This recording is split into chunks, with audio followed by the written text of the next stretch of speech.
Muchas gracias por acompañarnos en esta conversación comunitaria. Siéntense, sírvanse una tacita de café, porque hoy vamos a charlar de la importancia del periodismo local, de estos medios no tradicionales de comunicación que en realidad te están tratando de informar todos los días con información, con recursos, con expertos, con noticias que a lo mejor los medios grandes y masivos de comunicación pues están ignorando o a lo mejor no les están alcanzando los recursos para ponerle atención. Les cuento, hay 3 medios comunitarios en Estados Unidos que son los que hasta el momento se han encargado de convertirse en este motor cívico de sus comunidades. Y esos 3 medios hiperlocales no tradicionales, son los que fueron el objeto de estudio de una investigación de la Universidad de Columbia, apoyada con la iniciativa Google, para saber cómo estos medios pequeños de comunicación estaban combatiendo la desinformación, la falta de contexto en las noticias y cómo estaban empoderando al electorado, a la comunidad, para tener una participación cívica mucho más importante, mucho más activa en las elecciones locales. Yo soy Maritza Félix, soy la fundadora y directora de Conecta Arizona y me acompañan 2 colegas a las que admiro muchísimo, que son Marilyn Blair, que ella es la directora y fundadora de El Tímpano en California, y también tenemos a Paola Jaramillo, que ella también es la fundadora y la directora de Enlace Latino. No les quito mucho tiempo, quisiera que ellas mismas se presentaran y que nos contaran de qué se tratan sus proyectos periodísticos por si ustedes no han tenido la oportunidad de conocerlos. ¿Qué les parece si empezamos contigo, Paola? Muy buenos días, ¿cómo estás? Hola, buenos días a todos los que nos ven, nos escuchan a través de todos nuestros medios. Gracias por la invitación. Bueno, mi nombre es Paola Jaramillo, yo soy una inmigrante colombiana, eh, resido en Raleigh, en Carolina del Norte, y soy la cofundadora y directora de Enlace Latino en sí. Nosotros somos una plataforma digital de noticias sin fines de lucro para los inmigrantes latinos que consumen noticias en español en Carolina del Norte. Nuestro enfoque es la política local y estatal, los asuntos de inmigración y la salud pública en el estado, ¿no?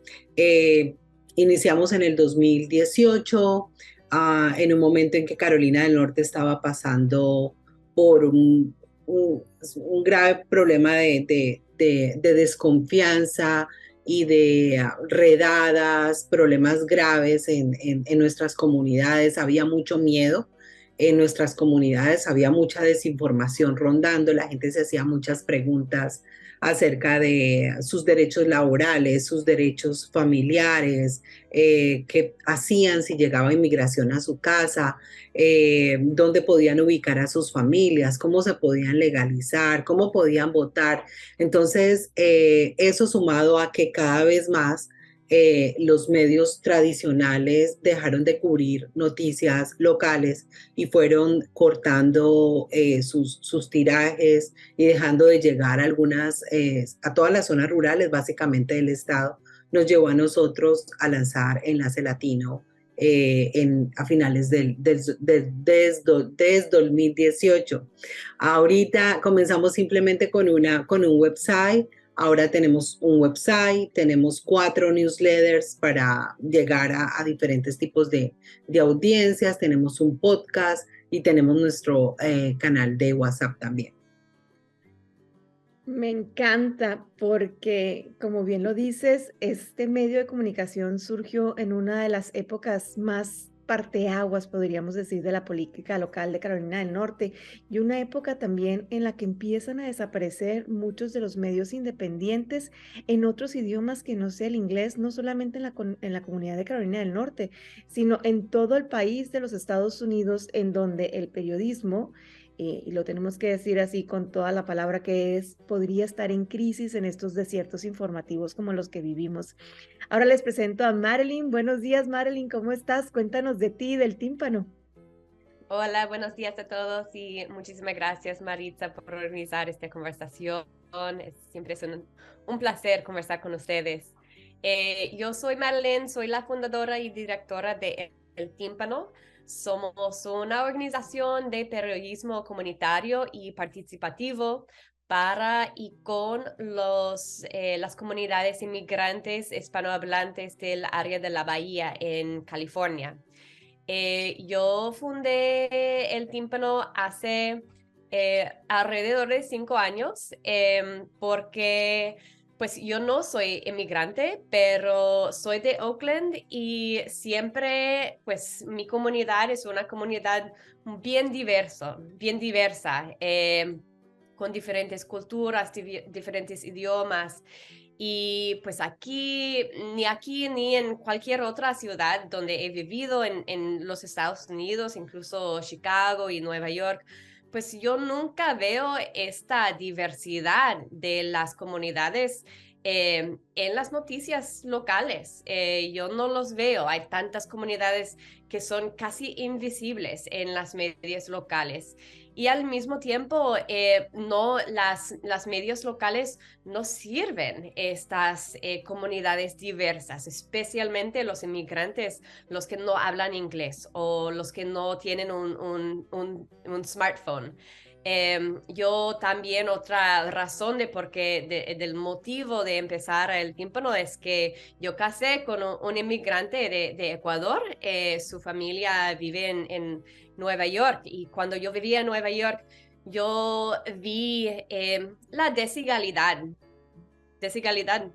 entre pues la calidad y cantidad de noticias que yo podía conseguir ya que yo hablo inglés o ya que yo tengo estudios a la universidad, y la diferencia entre eso y las noticias y información que tenía mis suegros, que tenían mucho más tiempo en Nueva York, que estaban mucho más interesados en lo que pasa en Nueva York, pero solamente existía pues como media hora por la noche de Univision o Telemundo.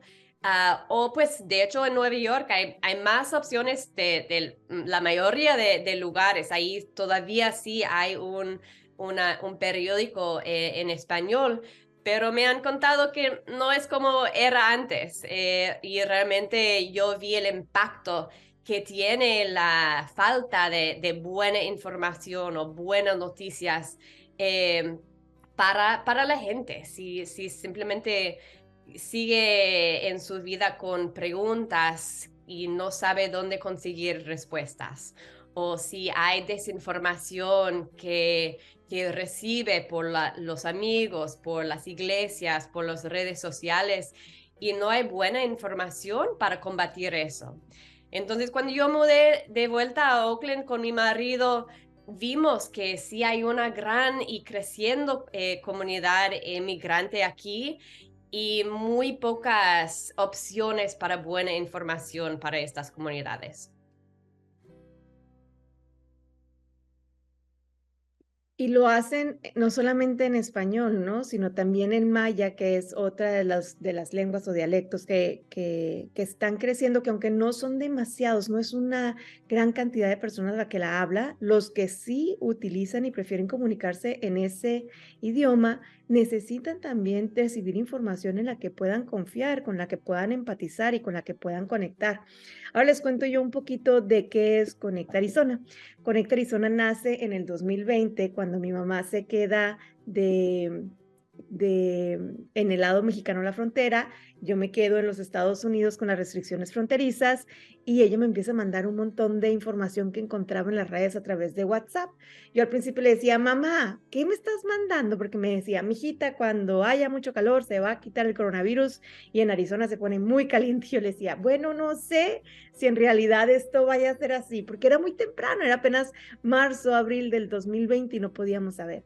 ¿Quién nos iba a decir que 3 años después íbamos a estar hablando todavía de esto? Lanzo Connective Arizona con un pequeño grupo de WhatsApp para combatir esta desinformación, principalmente de salud, de la pandemia que se estaba compartiendo en las redes sociales, a mi mamá, a mis amigos, a mi marido, a mis tías, a mis primos. Y después se fue corriendo la voz, el grupo creció y llegó hasta los límites, empezamos a crear listas de distribución, de las listas de distribución nos fuimos a un programa de radio, del programa de radio nos fuimos a un newsletter, luego hicimos un podcast para WhatsApp y recientemente lanzamos nuestra página de internet y estamos tratando siempre de proveer noticias, recursos, de conectar a la comunidad con expertos en las plataformas en las que nosotros estamos, porque nosotros también somos parte de la comunidad. Entonces, nuestro corazoncito en Conecta Arizona nace, obviamente, en los cafecitos que tenemos todos los días. Ay, no se ve la taza. Y en WhatsApp, que es donde tenemos las conversaciones diarias, pero también estamos en múltiples plataformas tratando de acercar esta información a ti para que tú no tengas que hacer el trabajo duro de ir a buscarnos, sino de nosotros encontrarte en donde tú estás principalmente.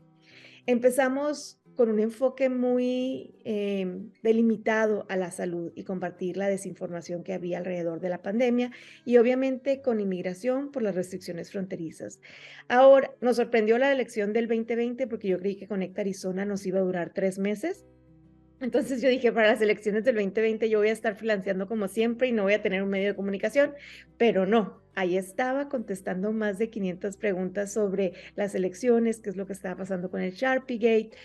Recuerden que en esa época todavía usábamos mascarillas, no estaban las vacunas disponibles, estábamos en una de las épocas más cruciales donde los simpatizantes de Trump y los simpatizantes de Biden se enfrentaban, pero con todo, afuera por ejemplo, aquí de los centros electorales, ¿no?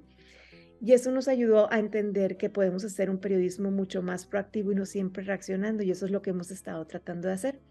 Por eso cuando Marilyn, Paola y Yamil Vélez, que es el profesor de la Universidad de Columbia que se encargó de realizar esta investigación, nos invitó a los de Conecta Arizona, dijimos que sí, porque también queríamos ver qué impacto estábamos teniendo, porque usamos medios no tradicionales de comunicación para llegar a nuestra audiencia y muchas veces es muy difícil medir el impacto que estamos teniendo si no usamos las herramientas tradicionales para medirlo. Entonces, para explicarles un poquito cómo funcionó, nos contactó Yamil, empezamos a averiguar, nosotros preguntamos qué tenemos que hacer para este estudio que es financiado por Google Initiatives y nos dijo básicamente nada. De hecho, nos ofrecimos hasta ayudarle con gente que pudiera contestar las encuestas. Él nos dijo que no. Esto marcaba una independencia editorial de lo que estábamos haciendo y de la investigación que él estaba realizando al mismo tiempo, pero sí nos ayudó a evaluar cuál es la respuesta de las comunidades a las que nosotros servimos en cuanto no solamente al consumo de noticias, sino qué hacen con todo lo que nosotros les estamos preparando. Pero nosotros somos medio hiperlocales, que tenemos un equipo pequeño y que estamos tratando de cubrir muchos de los temas. ¿Cómo le hacen ustedes, Marilyn, para priorizar esta cobertura que a lo mejor no es tan fácil de vender, podríamos decir, que son las elecciones, que es la política, que es mucha controversia y que hay mucha desinformación? Sí, pues llamamos el tímpano porque todo lo que hacemos empieza de escuchar. Entonces, realmente, pues antes de empezar nada, yo simplemente reuní con líderes de la comunidad latino inmigrante y maya inmigrante de Oakland y escuchando a residentes, a inmigrantes, especialmente los que no hablan inglés. Y queríamos escuchar, pues, cuáles son los asuntos que más les importa. Yo, pues, especialmente ya que yo no soy inmigrante, yo no soy parte de la comunidad, era súper importante para simplemente empezar con esta estrategia de escuchar.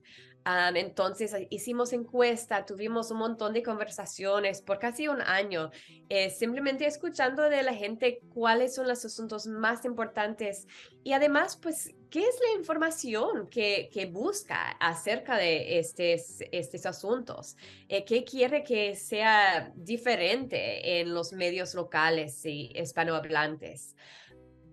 Y pues este fue un gran descubrimiento y también una manera para empezar de sembrar relaciones de confianza con la comunidad. Entonces, siempre lo que escuchamos era el asunto más importante, siempre era la salud. Y este era antes del COVID, antes del coronavirus, pero siempre la salud era lo más importante para la comunidad. Después de eso, ya que vivimos en California, en la región más caro de todo el país, vivienda, porque hay una crisis de vivienda acá. Entonces, estas dos cosas son las cosas que más importan a nuestra comunidad, pero siempre estamos escuchando. Nuestra plataforma primaria es una plataforma de mensajes de texto. Entonces, cada semana mandamos información acerca de algún asunto que la comunidad nos dice que le importa y también les invitamos a responder diciendo, pues, ¿en qué manera le ha afectado a usted este asunto? ¿O cuáles otras preguntas tiene acerca de eso?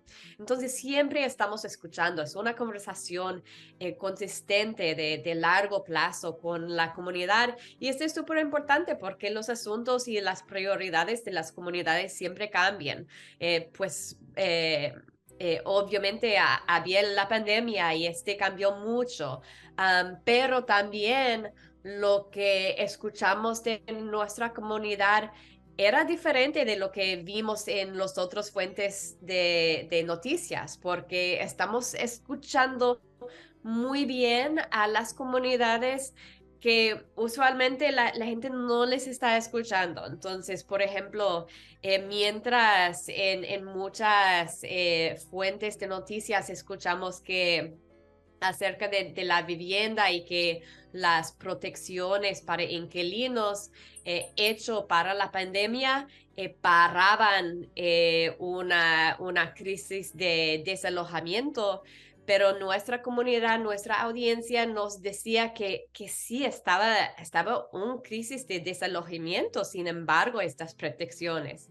Entonces, esa es la manera en que escuchamos, en que eh, eh, hacemos nuestras estrategias de priorizar los asuntos que son prioridades para nuestras audiencias.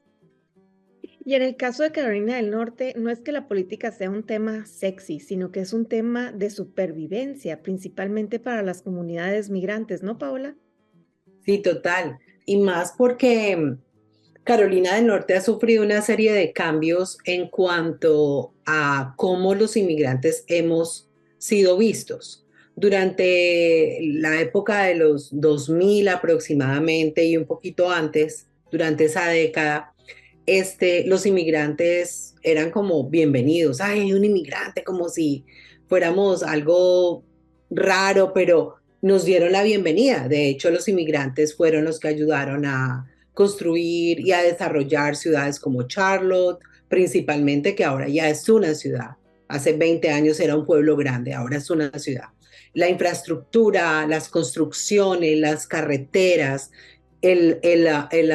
los cultivos. Carolina del Norte es productor número 1 de tabaco, de papa dulce, de fresa, de árboles de Navidad. Entonces, ¿quiénes son los que trabajan ahí? Los latinos. ¿Quiénes son los que trabajan en las polleras, donde se producen la carne, el cerdo, el pollo? Los latinos. Entonces, en ese entonces todo el mundo era, oh, un latino, éramos bienvenidos y bien vistos. Pero todo cambió, todo empezó a cambiar. Entonces empezamos a ver que se empezaron a aprobar proyectos de ley en contra de las comunidades inmigrantes. De hecho, Carolina del Norte era uno de los estados que permitía a las comunidades inmigrantes indocumentadas tramitar una licencia de conducir, lo quitaron. Empezaron a quitar y a restringir una serie de cosas y a a enviarnos un mensaje totalmente diferente. Ya el mensaje era, si estás indocumentado, vete. Ya no, ya hiciste lo que tenías que hacer, ahora ya no te queremos más aquí. Y todo ese tipo de discurso estatal se empezó a alinear con el discurso federal, con las elecciones del expresidente Trump. Entonces empezamos a ver una asamblea legislativa dominada por los republicanos, un gobernador demócrata, con todo lo que eso implica. Y no quiere decir esto que bajo los demócratas en el pasado no hubiéramos visto cosas negativas. De hecho, bajo gobernador demócrata y con una asamblea legislativa demócrata, quitaron el acceso de conducir, de las licencias de conducir a los indocumentados. Pero el discurso ya fue un discurso directo, un discurso muy en contra de nuestra comunidad. Entonces, nosotros ya habíamos trabajado en medios en español aquí en el estado, en periódicos tradicionales. Carolina del Norte no tiene o no tenía los periódicos en español que hay, son periódicos que llevan muchos años, son semanarios, son periódicos gratuitos. Entonces, estos periódicos empezamos a ver que trabajábamos ahí, entonces empezamos a ver que dejaron de cubrir cosas que eran como claves para la comunidad y dejaron de ir a las comunidades rurales, que Carolina del Norte es un estado que tiene 100 condados, pero solamente 21 de esos son considerados urbanos, el resto son considerados rurales. Y de esos 21 que son considerados urbanos, solamente tenemos 5 ciudades grandes. De resto son pueblitos pequeñitos, entonces con muchas limitaciones. Entonces empezamos a ver tras las elecciones y todo lo que estaba pasando aquí, que la gente empezaba a hacer muchas preguntas en las redes sociales, a mandarnos mensajes de texto, mensajes privados, a llamar, y empezamos a notar que había vacíos informativos en temas muy primordiales, que podíamos como dividir en asuntos políticos, más que todo de que no entendían cómo las leyes que eran aprobadas los afectaban y por qué les debía de importar, porque ellos decían, es que yo no voto, ¿eso cómo me afecta a mí? Pues resulta que aquí votes o no votes, las leyes nos afectan a todos indistintamente del estatus migratorio que tengamos. Información o vacíos informativos en cuestiones de inmigración, asuntos de inmigración, pero no tanto en conocer qué ley se aprobaba de cuestión federal, era más bien recursos que les ayudaran a sobrevivir y a navegar en el sistema de inmigración. Y por otro lado, el tema del desarrollo laboral, ¿no? Había muchas dudas con respecto a qué puedo hacer, qué no puedo hacer, y todos los temas como que se entremezclaban entre sí. Entonces eso nos llevó a nosotros a decir, bueno, como Madeleine lo mencionó, vamos a la gente, estamos escuchando esto, pero ¿qué más podemos hacer? Entonces nos juntamos con varias organizaciones, iglesias y organizaciones que atienden a las comunidades migrantes y empezamos a hacer reuniones con ellas para preguntarles justamente qué información necesitaban, qué información no tenían, qué estaba pasando en sus comunidades, qué necesitaban saber. Y basados en todas esas charlas que tuvimos, con miembros de nuestra comunidad, trabajadores del campo, con visa, sin visa, familias indocumentadas, familias mixtas. Entonces, con toda esta información dijimos, bueno, lo que podemos hacer es lanzar un medio digital, porque primero no teníamos dinero para tener un periódico, y aparte ya estaba visto de que también la gente se estaba informando de otras maneras, no solamente de las maneras tradicionales de ir a la tienda y agarrar un periódico. Y entonces fue cuando nosotros decidimos lanzar Enlace Latino. Entonces comenzamos solamente con un website, pero eso poco a poco se fue extendiendo a otro tipo de productos. ¿Y qué seguimos haciendo? Lo mismo que hicimos al principio. Preguntarle a la gente, abrir canales de comunicación, escucharlos y finalmente producir periodismo basado en lo que la misma audiencia te dice que necesita. Entonces, en cuestiones políticas, por ejemplo, nuestro enfoque no solamente es en un año electoral presidencial, que es cada 4 años, sino que hacemos un seguimiento al tema electoral año tras año, porque en Carolina del Norte tenemos elecciones locales y municipales cada año. Entonces tratamos de explicar desde cosas tan sencillas para de pronto nosotros, que es, no sé, cómo funciona el proceso electoral, dónde puedes ir a votar, cuáles son tus derechos para ir a votar, cómo leer tu boleta electoral, dónde la puedes imprimir, que está en español, cómo la puedes leer, qué significa la casilla 1, la 2, la 3, la 4, con dibujos, con gráficas, con cosas que son hasta muy didácticas para que nuestra gente pueda entender un poco el proceso y finalmente no se desanime y participe, porque desde nuestro punto de vista el proceso electoral está tan bien hecho, que está tan bien hecho para que la gente no vote. Ese es el objetivo final, que la gente no vote. Es tan complejo, tan largo, que la gente se desanima para salir a votar. Entonces, y para nosotros como comunidad latina inmigrante es más difícil todavía, porque al final del día nosotros venimos de países donde el voto no tiene mucha importancia, es nulo o me lo roban o para qué. En Colombia, por ejemplo, te dicen tu voto vale lo que vale un tamal. Entonces, son cosas que la gente trae a estos países, a este país, y nosotros lo que estamos tratando de decirle es lo contrario. Oiga, es que aquí es fundamental que usted salga y vote. Y si no puede votar, es fundamental que sepa cómo funciona para que pase la voz a sus vecinos, a sus familias, a sus hijos y pueda incitarlos, invitarlos a que ellos vayan y voten. Y finalmente, entender lo que pasa en la política local y estatal. Tú no necesitas ser un ciudadano, no importa tu estatus migratorio para entender, no importa tu estatus migratorio para ir a hablar con un legislador. Aquí el legislador no te pregunta si tú estás documentado o no, te pregunta cuál es tu código postal para saber si es el legislador que te representa, pero más de ahí no va, y tu voz igual es igual, se escucha.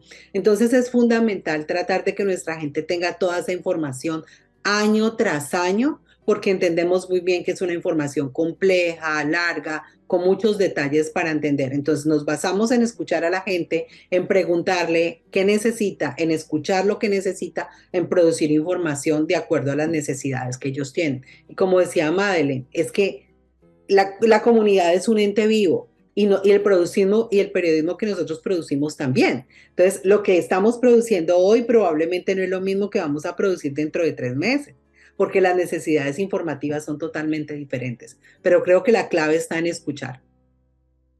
Qué importante eso. En el caso de Conecta Arizona, déjenme contarles que también batallamos un poquito porque servimos a una comunidad muy diferente. Somos una comunidad transfronteriza. Hay muchos que tienen doble ciudadanía, que nacieron a lo mejor en los Estados Unidos y se criaron en México y luego vienen de compras y a votar y se devuelven. O tenemos muchas familias con estatus migratorios mixtos, es decir, familias que llegaron aquí hace 20 años y que sus hijos por fin, el mayor, va a poder votar porque nació en los Estados Unidos, es ciudadano y ya se registró para hacerlo. O tenemos muchos jóvenes DACA, que lo vimos en las elecciones de medio término, que fueron los propulsores del voto, no solamente de latinos, sino del voto comunitario, ellos obviamente gestionando por una propuesta que les iba a dar un alivio en las colegiaturas, en las universidades estatales, pero al llenar esa propuesta ya motivaban a la gente a la que siguiera llenando los demás espacios, porque son boletas larguísimas, difíciles de entender, como lo dijo Paola, y quienes no estamos familiarizados con el proceso, se nos complica un poquito más. En las elecciones del 2020, que les digo que yo estaba freelanceando y que no sabía que Conecta Arizona iba a estar acá, fue mucha la labor de explicar el sistema electoral de los Estados Unidos y decirles por qué aquí el que tiene el mayor número de votos no gana. Por ejemplo, en las elecciones de Hillary contra Trump, Hillary tuvo el voto popular. Ella, en números, tuvo más votos que Donald Trump, pero sus votos tenían menos peso político que los votos que tuvo Donald Trump y por eso Donald Trump se convirtió en presidente. Entonces, explicar eso en donde nuestras democracias latinoamericanas son del que tiene más votos gana y es el que es, al final de cuentas, el abanderado de la nación, y acá no funciona así, fue contestar, o muchos estados no estaban, o países todavía no tienen el voto por correo. En Arizona lo hemos hecho por los últimos 20 años, pero aún así salieron teorías de conspiración con las que ahorita en el 2023 seguimos peleándonos, porque todavía existen estos negacionistas que insisten en el fraude electoral, uno que no se ha podido documentar o confirmar después de un montón de auditorías. Entonces, nuestro trabajo en Conecta Arizona para estas de medio término, 2 años después de las del 2020, fue más proactivo. Vamos a empezar con el principio, vamos a aplanar el terreno, porque sabemos que las del 2024 están a la vuelta de la esquina. Y vamos a hacer guías bien sencillitas. Para empezar, ¿cómo votas? ¿En dónde votas? Si estás viviendo en el extranjero, por ejemplo, todavía puedes votar en los Estados Unidos, para qué contiendas, porque el voto en el extranjero, por ejemplo, en México es muy diferente y funciona totalmente opuesto a cómo funciona en los Estados Unidos.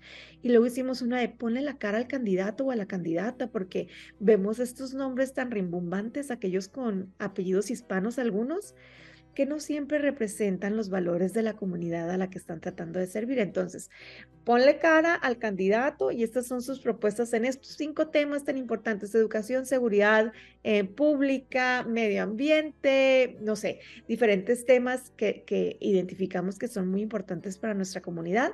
Y lo hicimos.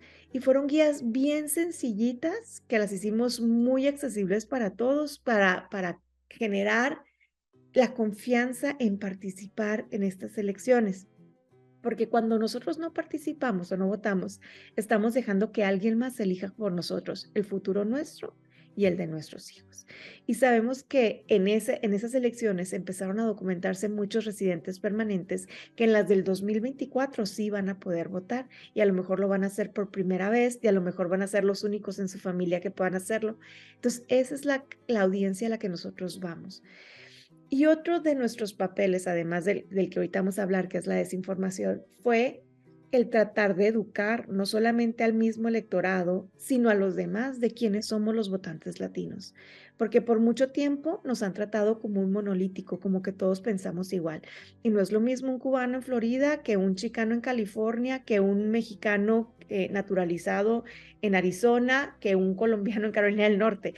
El voto latino tiene muchas aristas y nosotros nos dimos cuenta porque con Conecta Arizona tenemos conversaciones con la comunidad todos los días. De 2 a 3 de la tarde en WhatsApp nos sentamos y cafeceamos. Y son conversaciones muy informales. Por ejemplo, recientemente hablamos sobre la posibilidad de John Biden religiéndose como presidente de los Estados Unidos. Y el tema fue la edad, obviamente, de que, oye, ya es el presidente más mayor que hemos tenido en la historia del país. ¿Qué es lo que va a pasar? ¿Y qué pasa si se muere? Que es una posibilidad que por la edad las probabilidades pues son más altas que si fuera un jovenazo de 50 años el que fuera el presidente de los Estados Unidos, ¿no? Y empezamos a platicar de esas cosas e identificamos que los polos son muy extremos en política y que son muy poquitos los comunes denominadores que a veces nos enlazan. Por ejemplo, las elecciones pasadas, el aborto fue un tema primordial para los votantes de Arizona. Muchos demócratas que coincidían en ese tema con los republicanos, y por eso su voto fue en alguna de las contiendas para representar al partido de la oposición que con ellos están afiliados.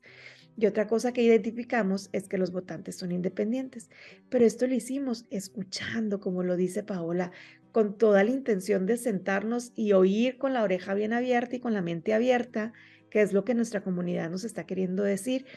Y también saber que nosotros como periodistas estamos informando desde privilegios que nosotros también tenemos, y que el periodismo, bueno, en lo particular yo considero que en realidad no es totalmente imparcial, no es totalmente objetivo, sino que tratamos de hacer un periodismo balanceado. Y aquí va otra de las preguntas que tengo para ustedes, y a lo mejor empezamos ahora contigo, Paola. Dicen, o se nos ha acusado a los medios no tradicionales de comunicación de tratar de hacer un activismo a través de nuestro reporteo. Es decir, estamos siendo activistas para aumentar la participación ciudadana. Y eso es parte de una teoría de desinformación que trata de minimizar los esfuerzos que se hacen así con las mangas levantadas en el campo con nuestras comunidades. ¿Cuál ha sido para ti una de las desinformaciones que más ha afectado a tu comunidad, y cómo lo han tratado ustedes a través de su cobertura editorial o de su engache comunitario de solucionar esta brecha de información, de tratar de llenarla con información verdadera? Porque cada vez que hay un huequito en las noticias, ahí es donde se filtra la desinformación y ahí es donde se saca de contexto la información que a lo mejor es cierta, pero que está mal utilizada.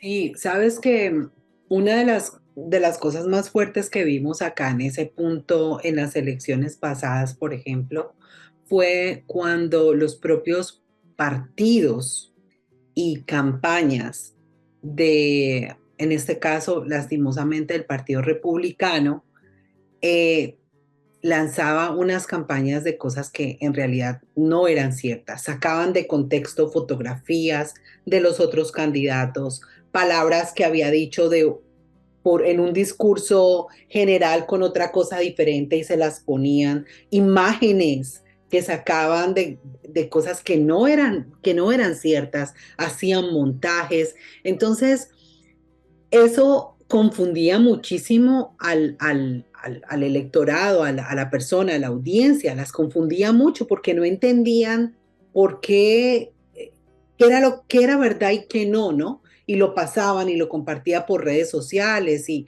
cómo dudar si es el mismo candidato, el mismo candidato del mismo partido que está difundiendo esa información.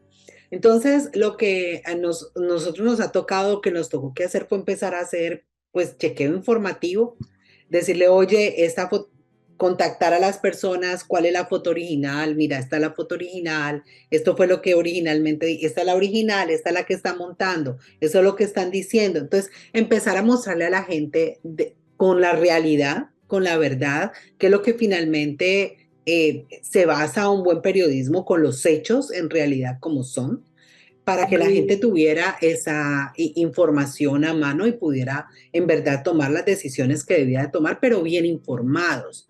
Pero sí ha sido un problema. Las redes sociales han sido un problema porque nuestra comunidad tiende mucho a compartir, al menos es lo que nosotros hemos visto acá, a compartir, pero ni siquiera se pregunta si esto puede ser o no puede ser. Yo simplemente comparto, comparto, comparto, comparto. Cuando comparto enlaces, por ejemplo, la gente no le da clic al enlace. Y luego tú lees que te preguntan, pero ¿cómo tal cosa? Y yo misma digo, solo si le hubieras dado clic, la respuesta la respuesta a tu pregunta está dentro del artículo. Entonces la gente solo comparte y muchas veces los medios para poder tener más lectores cambian los titulares. Y cuando tú entras a la nota, te das cuenta que la nota no tiene nada que ver con el titular que has puesto. Entonces, es muy complicado porque es supremamente desgastante. Es desgastante dedicarte a buscar esas falsedades en cada uno de los discursos, pero es parte de lo que nosotros tenemos que hacer. Entonces, ¿qué hacemos? Creando credibilidad, trabajando despacio, poniendo mucha más atención, menos al clic y más a tomarse el tiempo para hacer las cosas de nuestro lado, periodísticamente hablando, como debe de ser. Que ese es otro problema que nosotros como medios también hemos caído, es en el afán de quién entrega la información primero, cuando en realidad lo importante no es quién la entrega primero, sino quién la entrega bien, quién la entrega de manera correcta. Pero entre tanto ya se ha difundido una serie de desinformaciones que luego tú tienes que venir y batallar. Charlando diferentes medios, utilizando mucho el newsletter, que es muy importante, e inmediatamente utilizando el WhatsApp, ¿no? Que también es muy importante, diciéndole, oye, esta es la fuente real, estás trayéndole a la gente a la mesa, a la fuente confiable, a la fuente segura, para poder empezar a crear esos lazos de confianza con la comunidad. Pero es un trabajo de día a día, es un trabajo que no termina en el tema electoral. Esa guerra entre candidatos fue muy complicada, no solo a nivel de candidatos presidenciales, sino candidatos muy locales. Y de hecho, el único, Carolina del Norte, lastimosamente, nosotros no tenemos representación en la Asamblea General. Quienes representan la Asamblea General en su mayoría son hombres blancos, dueños de compañías de construcción, dueños de campos agrícolas, rancheros. Obviamente por eso nunca vemos ninguna ley que favorezca a los trabajadores que trabajan en los ranchos, porque ellos son los dueños de los ranchos. Entonces no tenemos representación. Tuvimos un candidato, el único latino que había, y básicamente por esta campaña de desinformación tan grande que hubo, perdió por 500 votos. Entonces, y nos quedamos sin representación. no tenemos ninguna voz latina dentro de la Asamblea Legislativa. Entonces, es un trabajo de día a día. Obviamente con el tema de la salud lo vimos mucho más, ¿no? Ustedes más que nadie deben de saber todas estas cosas relacionadas con toma Clorox, toma, no sé, agua de no sé qué, toma esta otra agüita, tómate esta pildorita. No, eso no importa. Eso fue bastante duro, bastante difícil tratar de trabajar con nuestra comunidad para que entendiera que una cosa era las cosas reales y otra cosa era todo este tipo de desinformación que veíamos en redes. Y es que pareciera que en los últimos tiempos, en lugar de estar informando, estábamos combatiendo la desinformación por mucho tiempo. O sea, como que la mitad de nuestro trabajo, que antes era producir y crear contenido original, ahora era estar haciendo el fact-checking, verificando datos, explicándole a la gente que las opiniones no se pueden verificar, que son simplemente opiniones y demás. Y también algo bien importante de estos 3 medios de comunicación fue que creamos espacios para el diálogo, o sea, un lugar en el que el elector, en el que el habitante, el residente, el migrante tenía la facultad y la sigue teniendo de escribirnos y preguntarnos algo sabiendo que es un espacio seguro en el que nadie se les va a juzgar y que les vamos a responder, que si no tenemos las respuestas porque no somos Dios, si son religiosos, pero bueno, si no tenemos la respuesta, lo conectamos con el abogado, con el doctor, con el del DMV, con el Departamento de Salud o con quien sea, porque más vale tener amigos que dinero, dice mi mamá, y es muy cierto. Y eso es lo que estamos haciendo. Marilyn, a ustedes en California, ¿cómo les fue con la desinformación? Porque aparte es un estado bastante polémico, California, y pues el área de la bahía ni se diga. Sí, pues sin embargo, lo que es exactamente la desinformación es lo que ustedes dijeron, que no es tanto una manera de simplemente contar a la gente lo que es verdad, sino la necesidad de trabajar día tras día eh, desarrollando la confianza con la comunidad, porque sin eso no importa si nosotros tenemos lo que es verdad en nuestros sitios de web o lo que sea, la gente no nos va a creer. Y ese es uno de los resultados de esta investigación que hicimos con el profesor Yamil Vélez, que él estudia mucho la desinformación entre las comunidades latinas y dice que sí, el fact-checking es como una respuesta de última resort, pero lo más eficaz para convertir la desinformación es desarrollar confianza. Entonces, ese es lo que nosotros hacemos día tras día, nuestro equipo está en la comunidad, visitamos iglesias, visitamos escuelas, estamos a los festivales para que la gente nos vea, nos conozca, para nosotros conocer nuestra audiencia y de allí sembrar esta confianza para que ellos sepan que cuando sí un primo les pasa algo sospechoso por WhatsApp, nos puede contar a nosotros preguntando, oye, ¿me puede revisar eso? ¿Lo has visto? Y sin esta confianza, no habrían hecho eso. Entonces, sí, esa es la manera en que nosotros trabajamos. También el Tímpano ha hecho un taller hemos desarrollado un taller acerca de desinformación para los latinos inmigrantes con información básica para entender lo que es desinformación, por qué se hace desinformación, cómo funciona la economía del Internet, cosa de clickbait, y cómo puede identificar la desinformación para empezar de parar la difusión de desinformación entre su comunidad. Y siempre este taller es súper popular porque la gente sabe, aun si eh, no saben qué hacer o tienen unas sospechas ellos saben que hay un fenómeno de desinformación y quieren la capacidad de combatirlo. Entonces, para nosotros ha sido una colaboración con nuestra audiencia para combatirlo, porque nosotros nunca podremos ver y verificar cada tipo de desinformación que está en nuestra comunidad. Mejor colaboramos con nuestra comunidad para tener la capacidad de identificar y combatir la desinformación juntos.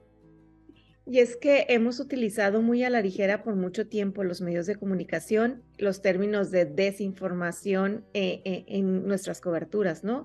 Muchas veces con un propósito, obviamente, de obtener más clics, otros para obtener fondos para continuar con sus operaciones periodísticas, otros porque está de moda. A mí, por ejemplo, me molesta mucho cuando los medios grandes de comunicación dicen, es que estamos en donde está la comunidad y yo estoy aquí casi cortando el zacate o el césped junto con mi comunidad y no veo a nadie más. Entonces digo, bueno, en realidad a lo mejor servimos a comunidades diferentes, porque yo no veo a nadie aquí subiéndose las mangas y diciendo estamos listos para hacer este trabajo, que muchas veces no es el proceso tradicional del periodismo, porque sentarte a escuchar en la escuela de periodismo te lo dicen que es por 10 minutos antes de la entrevista y luego gracias por acompañarnos, bye bye. Y si no eres una noticia per se, es muy difícil que te den seguimiento. Entonces nosotros estamos tratando de desconstruir esa idea del periodismo que nos enseñaron de las 5 Ws al principio y empezar con las historias humanas que tienen mayor impacto en nuestras comunidades. Este análisis que hizo el profesor Yamil Vélez, que lo pueden encontrar en el Columbia Journalist Review, que también les vamos a poner el enlace en todas nuestras transmisiones para que lo puedan tener, consistió en que personas que, obviamente las que ya seguían nuestros medios de comunicación en nuestras comunidades, pues reafirmaron su compromiso para seguir consumiendo noticias, información y recursos con nosotros. Pero también hubo más de 350 personas que se unieron a nuestros medios de comunicación, que no los conocían, que quizá nunca habían oído hablar de ellos o que no estaban interesados en hacerlo y empezaron a recibir nuestro contenido durante un periodo mayor de 2 meses. Cuando después de que se termine esta investigación y como parte del proceso de recabar los datos, les preguntaron que sí, qué pensaban del tímpano de Enlace Latino en Carolina del Norte y de Conecta Arizona, y algunos de los comentarios fue esto: me gusta porque me mantiene informado sobre lo que más nos interesa. Nos gusta porque las noticias son actualizadas y relevantes. La información es clara, fácil de entender y me entretiene. Me gusta el tratamiento de los temas migratorios. Tiene contenido diverso y es algo imparcial. Cuando comparaban los contenidos que nosotros les estábamos dando a través de nuestras diferentes plataformas con los medios tradicionales de televisión, de comunicación, principalmente televisión, ellos decían que aunque les gustaba y los mantenía entretenidos el ver las noticias en la televisión, sentían que había sesgo en la manera en la que estaban presentando las noticias o que era demasiado a la ligera el contenido que les estaban dando en ese minuto 45 que dura un reportaje en televisión y que necesitaban ir más a profundidad y más a contexto. Y yo creo que eso es algo que nosotros de manera no tradicional lo estamos tratando de hacer. Nosotros, por ejemplo, utilizamos muchas gráficas, hemos utilizado el sentido del humor también para dar a conocer investigaciones que son polémicas, controversiales y que a lo mejor nos cuesta más identificar. Hemos utilizado mensajes de audio, intentado e innovado con un podcast para WhatsApp para tratar de dar a conocer este mensaje. ¿Qué otras estrategias han tenido ustedes, chicas, para tratar de llevar esta información que a veces es muy difícil de digerir a unas comunidades que seamos conscientes? Por ejemplo, a mí cuando me dicen, ¿por qué no cobras por tus servicios en Conecta Arizona? Y yo, bueno, si yo no pago por nada, o sea, uso el Netflix de mi mamá, el Amazon de mi mejor amigo, el Disney del cuñado, del cuñado, del cuñado. Si yo no pago por nada, ¿cómo voy a poner eso? Si yo no me siento 1 hora y media a ver el noticiero a la tarde, ¿por qué le voy a pedir a mi comunidad que lo haga? Si yo no escucho un podcast que dure más de 35 minutos, si no es narrativo, ¿por qué le voy a pedir a la gente que lo haga? Si no paso de las 300 palabras en un artículo, ¿por qué? ¿Cómo le hacen ustedes o qué estrategias han tratado de utilizar para acercar esa información en las nuevas plataformas con los desafíos del mundo actual? Marilyn. Sí, pues cuando al principio, como describí antes, cuando nos sentamos con cientos de residentes y docenas de líderes de la comunidad, también les preguntamos cuáles son las maneras en que busca información o recibe información, cuáles son las herramientas o la tecnología que usa usted. Y en ese aprendimos que mucha gente, casi la mitad de los residentes aquí hispanohablantes en Oakland, nos dijo que no tengo una computadora en casa o no uso internet. Olvidé la contraseña de mi correo electrónico hace años. Entonces, por eso, y también nos dijeron que pues yo no tengo el tiempo para estar enfrente de la tele a tal hora de cada noche. Yo tengo una familia y todo eso. Entonces, por eso intentamos de hacer medios de comunicación que sí son asequibles, que la gente puede usar, sin embargo, su horario de trabajo con su familia o con la tecnología que tienen. Entonces es por eso que nuestra medio primaria es mensajes de texto, porque mandamos un mensaje de texto a toda nuestra audiencia que ahora es más de 10% de las casas hispanohablantes de aquí en Oakland, y por mucha más de la región. Y la manera también es, pues, que es una comunicación de las dos direcciones. Entonces, mandamos información, pero como dije, la gente siempre puede responder. Y así es la manera en que creo que nuestra audiencia valora mucha esta conversación. Por ejemplo, durante cuando apenas empezaron de lanzar las vacunas de COVID, había un montón de preguntas acerca de eso, no solamente cómo y dónde conseguir una vacuna, sino también pues yo soy una sobreviviente de cáncer. Yo no sé si si es un riesgo para mi salud. Hay preguntas súper personales que en todas las información de medios masivos no contestan estas preguntas muy específicas. Entonces, durante un año contestamos más de 1,500 de preguntas solamente acerca de las vacunas. Entonces, es esta manera de no solamente transmitir información, sino poder responder a las preguntas específicas que tiene la gente.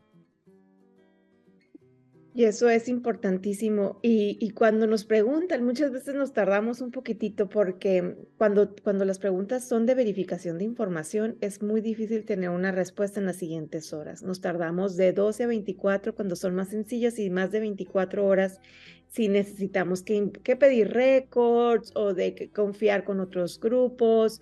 Por eso tan importante es la colaboración también entre diferentes medios de comunicación y de alianzas, porque a lo mejor el trabajo que estamos tratando de hacer ya lo hizo Enlace en Carolina del Norte y a lo mejor ya lo hizo el Tímpano en California y no tenemos que volver a trabajar lo trabajado porque pues ese hilo negro ya lo descubrieron, ¿no?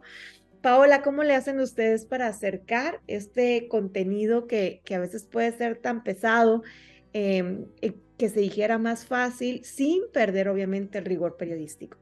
Y pues tratamos de utilizar muchos gráficos. Por ejemplo, durante la época electoral utilizamos mucha infografía, audios corticos, videos animados, por ejemplo, hicimos una campaña donde identificamos cantantes, músicos, gente que trabajaba en medios de comunicación que la gente conoce e identifica y se siente confiado con ellos.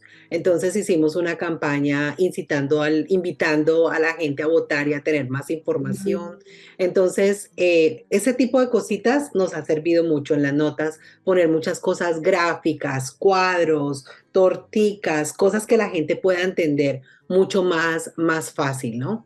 Eh, tenemos una versión para WhatsApp de los newsletters, entonces es más fácil también para compartir y definitivamente las alianzas con organizaciones, iglesias, en las cuales las comunidades latinas aquí en el estado confían y que estas comunidades a su vez tienen sus redes para compartir información, mayormente por mensajes de texto y por redes de WhatsApp. Entonces eso también ha sido fundamental para que ellos nos ayuden a difundir la información que las comunidades han pedido, necesitan o que hay que informar en ese momento si estamos en una época electoral o si ha pasado una redada y tenemos que decir a la gente, bueno, pasó esto, pero cálmense. Porque aquí, por ejemplo, sucedió un caso muy grave. Hace un par de años, aquí hay un restaurante muy famoso que va todo el mundo, desde políticos hasta, es una taquería muy famosa. Pero resulta que la mayoría de gente que trabaja ahí es gente pues latina, y una vez llegó inmigración, llegaron 3 carros de inmigración, pero ellos llegaron pero a comer a la taquería. Ustedes hubieran visto la desbandada. La gente se tiraba por atrás, abría las puertas, la gente volvía, avisos en Facebook. O sea, eso fue terrible cuando solamente la gente estaba yendo a comer. Entonces, fue tratar como de luego acercarse a las autoridades, oiga, es que pues no vuelvan a hacer esto, muy rica la comida, pero tal vez un solo carro, mejor no vayan. O fue tratar de hablar con las autoridades del lugar, de la ciudad, de entenderles por qué era importante establecer esos lazos de confianza para que no se crearan ese tipo de problemas que había. Entonces, es un trabajo así como de hormiguita, de ser muy didácticos, muy explícitos, de tener relaciones con muchas organizaciones a las cuales la comunidad cree y cree en ellos, ¿no? Para poder que nuestra información sea más fácil de distribuir y nosotros también de entregarles la información de forma que para ellos sea fácil de entender y para nosotros mismos sea fácil de entender. Así que muy Y nosotros lo visual, entendemos, ¿no? es muy visuales. Así es, les cuento que ya se nos está acabando el tiempo, obviamente, pero no quiero que nos despidamos sin antes, pues obviamente hablar un poquito más de quién es el profesor investigador que está detrás de este análisis que ayudó a comparar cómo los medios comunitarios hiperlocales que estamos innovando y que a lo mejor estamos utilizando plataformas no tradicionales, tenemos un impacto real, ahora medible, y ahora ya tenemos papelito para confirmar el impacto que estamos teniendo en la vida cívica de nuestras comunidades. Yamil Vélez es un profesor de ciencias políticas de la Universidad de Columbia. Él tiene un PhD en ciencias políticas de Stony Brook University. También tiene un BA de ciencias políticas y psicología de la Universidad Estatal de Florida. El área de su estudio, lo que más le gusta profesionalmente es la ética, la política, la interacción entre razas y obviamente el contenido, las leyes, todo lo que tiene que ver con la perspectiva racial, con la geografía política y tiene un enfoque muy marcado en inmigración. Antes de haber estado en la Universidad de Columbia, era un profesor de la Universidad George Washington y en Wesleyan University también. El estudio que él realizó para comprobar este impacto del que hemos estado platicando por esta última hora está disponible en Columbia Journalist Review. Nosotros les vamos a estar poniendo el enlace que está hasta el momento solamente en inglés, pero si tienen ayuda, si necesitan ayuda para traducir o quisieran saber lo que habla un poquito más en español, nos pueden contactar directamente a nosotros y les ayudamos con muchísimo gusto. Se los vamos a poner en el fondo de esta transmisión, en los comentarios, para que ustedes tengan la oportunidad de visitarlo, de leerlo con más detenimiento Y si quieren participar o darnos a conocer sus comentarios o si detectan algún área de oportunidad que nosotros como medios de comunicación sirviéndoles directamente a ustedes podemos mejorar, siéntanse con la libertad de contactarnos directamente. Ahorita van a aparecer en su pantalla los accesos al Twitter, al Facebook, al Instagram y alguna manera que puedan contactarse directamente, ya estén en California, en Carolina del Norte o en Arizona, para que puedan comunicarse con nosotros directamente. Conclusiones, chicas, en un minutito, Marilyn. Pues simplemente era un honor colaborar con ustedes para hacer eso.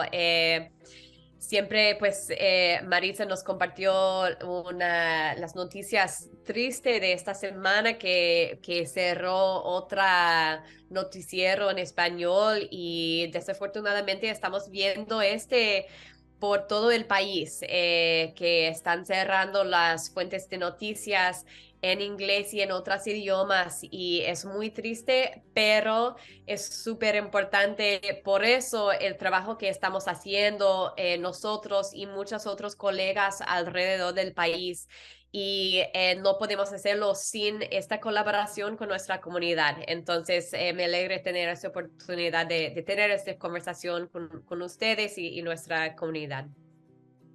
Paola. No, pues nada, muy honrada de estar al lado de todos ustedes, de haber participado en este estudio con Yamil, muy importante porque como tú lo mencionaste, Marixa, es una forma de que algo externo a nosotros nos ayude a ver la gente cómo nos ve, cómo nos cree, cómo llegamos a ellos. Así que agradecemos mucho, agradezco mucho haber hecho parte de esta colaboración. Y importantísimo que que la comunidad nos siga apoyando, siga creyendo en las noticias locales, en los medios pequeños como los nuestros, que hacemos este trabajo no solamente con tanta pasión y tanto profesionalismo, sino con tanto amor hacia nuestra comunidad para que finalmente nuestra comunidad tenga la información que necesita para poderse sentir más integrada y se integre más rápidamente a su nueva vida en cada uno de los estados en el que está, ¿no? Excelente. Y recordarles también que la misión de nosotros, aunque podría parecer muy diferente, tiene un corazón que late en devolverle el diálogo al periodismo. Estamos aquí para crear espacios de diálogo, para tener conversaciones difíciles, para escucharte a ti, que a lo mejor tú también nos escuches a nosotros y empezar a generar y a crear juntos, porque somos nosotros medios de comunicación por migrantes, para migrantes, inspirados en migrantes de diferentes formas, representando siempre de dónde venimos, dónde estamos y a dónde queremos ir. Y por eso el que seas parte de nuestros proyectos, de nuestros medios de comunicación, de nuestras ideas y de nuestras historias es muy valioso para nosotros. No siempre tienes que donar dinero. A veces puedes voluntariar tu tiempo, a veces nos puedes contar tu historia. Hay muchas maneras de formar parte de esta comunidad y nosotros te invitamos a que lo hagas, porque si invertimos grande en lo pequeño, vamos a encontrar la verdadera grandeza del periodismo que por mucho tiempo se nos ha olvidado. Quiero agradecerte que te hayas echado este cafecito con nosotras y que sigas obviamente la investigación que hizo el profesor Yamil Vélez sobre los diferentes medios de comunicación y recordarte que esto es tantito la punta del iceberg, que todavía viene mucho más y que estamos aquí en cualquier necesidad que tú vayas a tener de información, de recursos y de expertos para conectarte siempre con lo que necesitas. Que tengan muy bonito día. Muchas gracias por habernos acompañado.